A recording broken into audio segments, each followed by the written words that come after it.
আজকে আমরা জানব স্নায়ু দুর্বলের ওষুধ। জীবন বাঁচা টোটকা বই থেকে পাঠ করছি। নিমাই চট্টোপাধ্যায় লিখেছেন।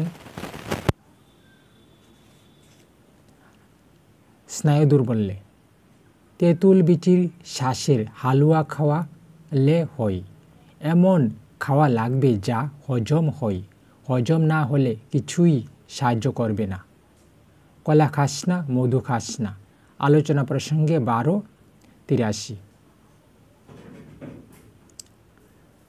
যষ্টি মধু, সালেম মিশ্রি, আলু কুশি দুধে জাল দিয়ে খাওয়া খুব নার্ভাইন ও স্মুদিং, স্নায়ুপোষক ও স্নিগ্ধকর।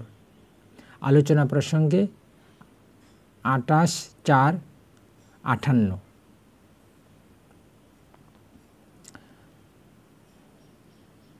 স্নায়বিক দুর্বলতা কাজ করতে করতে যায়। ইষ্টকর্মের মধ্যে খুব ব্যাপৃত থাকা লাগবে। দীপরক্ষী 3:124। শ্রী ঠাকুরের আরেকটা বাণী পড়ছি। গুরুভক্তি থেকেই মানুষ মঙ্গলের অধিকারী হয়। ওই গুরুকেই ইষ্ট বলে।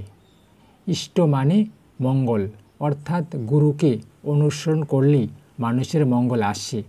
আর এই অনুসরণের পন্থাই হচ্ছে যজন যাজন ইষ্টবৃত্তি।